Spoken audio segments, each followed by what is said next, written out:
आज हम एक ऐसे इंसान की कहानी जानेंगे, एक ऐसे इंसान की जिसे समाज ने सबसे निचली पायदान पर धकेल दिया था, पर उसी इंसान ने अपनी कलम की ताकत से पूरे देश के लिए बराबरी का सबसे मजबूत, सबसे ऊंचा कानून लिख दिया। जी हां, ये कहानी है डॉक्टर भीमराव रामजी अंबेडकर की, एक सच्चे राष्ट्र निर्माता की। तो सवाल ये उठता है कि आखिर कौन था वो जिसने मॉडर्न इंडिया के गाइडिंग प्रिंसिपल्स की नींव रखी। कौन था वो जिसने करोड़ों लोगों की उम्मीदों को, उनकी आशाओं को एक कानूनी दस्तावेज में बदल दिया। इस सवाल का जवाब हमें एक ऐसी जिंदगी के सफर पर ले जाता है जो सच में असाधारण थी। और यही कॉन्ट्रास्ट, यही विरोधाभास उनकी कहानी का सार है। सोचिए जरा, एक लड़का जिसे पानी पीने जैसे बुनियादी हक से भी दूर रखा गया, वही लड़का बड़ा होकर एक पूरे देश का भविष्य लिखता है, करोड़ों लोगों के हक की गारंटी देता है। तो चलिए कहानी की शुरुआत करते हैं। भाग 1, आग में तपा व्यक्तित्व। उनके शुरुआती जीवन को देखते हैं, उन संघर्षों को समझते हैं जिन्होंने उनके अंदर वो फौलादी इरादे पैदा किए। 14 अप्रैल 1891 ये वो तारीख थी जब अंबेडकर का जन्म हुआ और उनका जीवन जन्म से ही एक संघर्ष था। वो महार जाति से आते थे जिसे उस वक्त अछूत माना जाता था। जरा कल्पना कीजिए, एक छोटा सा बच्चा स्कूल जाता है ज्ञान के मंदिर में, पर उसे सबसे अलग एक कोने में बिठाया जाता है। उसे प्यास लगती है लेकिन वो उस नल को हाथ भी नहीं लगा सकता जहां से दूसरे बच्चे पानी पीते हैं। ये सिर्फ अपमान नहीं था, ये हर दिन हर पल ये याद दिलाने की एक क्रूर कोशिश थी कि तुम बराबर नहीं हो। और बस इसी कठोर सच्चाई ने, इसी नाइंसाफी ने अंबेडकर के मन में क्रांति की वो आग जलाई। लेकिन ये बाधाएं ये उन्हें रोक नहीं पाईं, बल्कि इन्होंने तो उन्हें और भी ज्यादा मजबूत बना दिया। तो अब आते हैं कहानी के दूसरे हिस्से पर, भाग 2, विद्वान का उदय। आइए देखते हैं कि कैसे उन्होंने पढ़ाई को, एजुकेशन को अपना सबसे बड़ा हथियार बनाया। इस स्लाइड को देखिए, ये उनकी पूरी यात्रा को कितनी खूबसूरती से दिखाती है।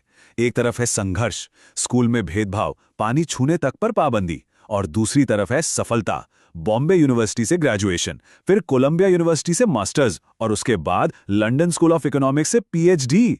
सोचिए, समाज ने जितनी दीवारें खड़ी की, उन्होंने अपनी अकादमिक उपलब्धियों से उन सबको तोड़ दिया। हर अपमान का जवाब उन्होंने अपनी काबिलियत से दिया। और ये सिर्फ डिग्रियां नहीं थी, नहीं, ये एक ऐलान था, एक जोरदार ऐलान।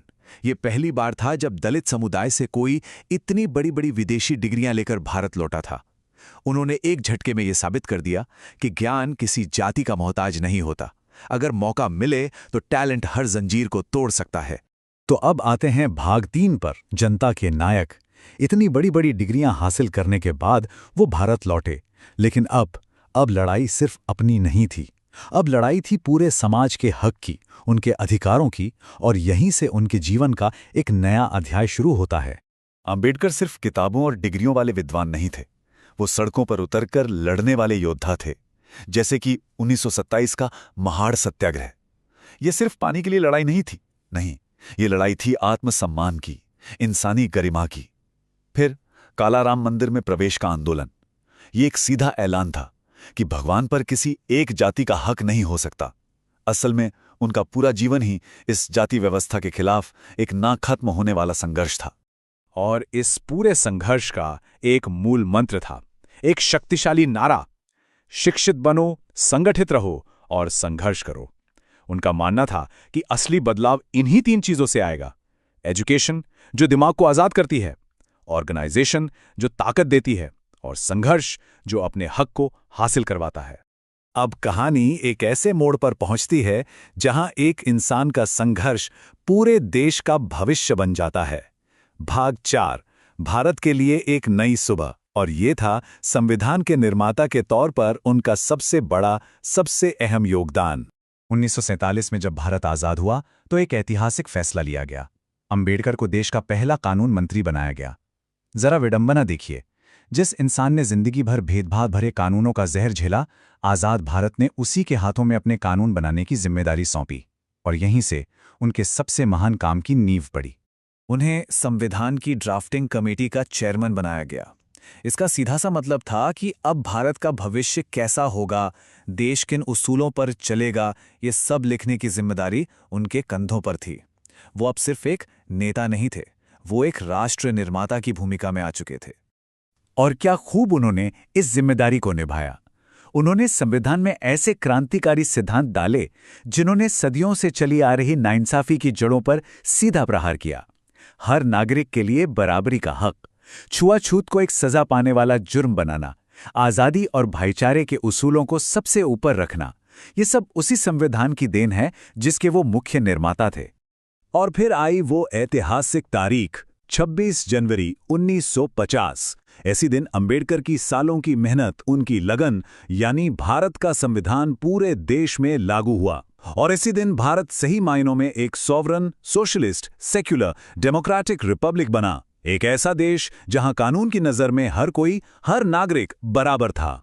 लेकिन उनकी लड़ाई सिर्फ राजनीतिक या सामाजिक नहीं थी, ये समानता के लिए एक आध्यात्मिक खोज भी थी। तो अब हम आते हैं भाग 5 पर, समानता की खोज। उनकी ये खोज जिंदगी के आखिरी पड़ाव में एक नए रास्ते पर जाकर पूरी हुई। साल था 1956। अपनी जिंदगी के आखिरी दिनों में अंबेडकर ने अपने लाखों फॉलोअर्स के साथ बौद्ध धर्म अपना लिया। और ये कोई अचानक लिया गया फैसला नहीं था, ये उनके जीवन की सबसे बड़ी और सबसे निर्णायक घटनाओं में से एक था। तो सवाल ये उठता है कि आखिर उन्होंने ये रास्ता क्यों चुना? क्या वजह थी इसके पीछे? देखिए, उनके लिए ये सिर्फ एक धर्म परिवर्तन नहीं था, ये हिंदू धर्म की जाति व्यवस्था का एक मुकम्मल, एक निर्णायक अस्वीकार था। उन्होंने बौद्ध धर्म को इसलिए चुना क्योंकि इसकी बुनियाद ही समानता, करुणा और भाईचारे पर टिकी है। एक ऐसा दर्शन जो इंसान को जन्म से नहीं, कर्म से पहचानता है। कह सकते हैं कि यह उनकी सामाजिक न्याय की लड़ाई का आध्यात्मिक शिखर था। और अब आते हैं आखिरी हिस्से पर, भाग 6, स्थायी प्रकाश। एक ऐसी रोशनी जो आज भी जल रही है। 6 दिसंबर 1956। इस दिन बाबा साहब हमें छोड़कर चले गए, लेकिन उनकी सोच, उनकी विरासत आज भी जिंदा है और हमें रास्ता दिखा रही है।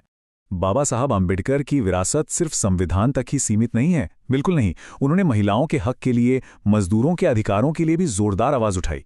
और उनका संदेश समानता, स्वतंत्रता और भाईचारा, ये आज भी उतना ही जरूरी है, उतना ही प्रासंगिक है। और उनके इसी योगदान को सलाम करते हुए 1990 में देश ने उन्हें मरणोपरांत भारत रत्न से सम्मानित किया। और आखिर में ये एक सवाल हम सबके लिए है कि 20वीं सदी के संघर्षों से निकला उनका वो संदेश, शिक्षित बनो, संगठित रहो और संघर्ष करो, आज भी दुनिया भर में न्याय की हर लड़ाई में क्यों गूंजता है? क्यों आज भी दुनिया के किसी भी कोने में हो रहे अन्याय के खिलाफ ये 3 शब्द एक हथियार बन जाते हैं? शायद इसका जवाब उनकी उसी असाधारण जिंदगी में छिपा है, जो हमें सिखाती है कि इंसानियत और बराबरी की लड़ाई किसी एक देश या किसी एक समय तक सीमित नहीं रहती।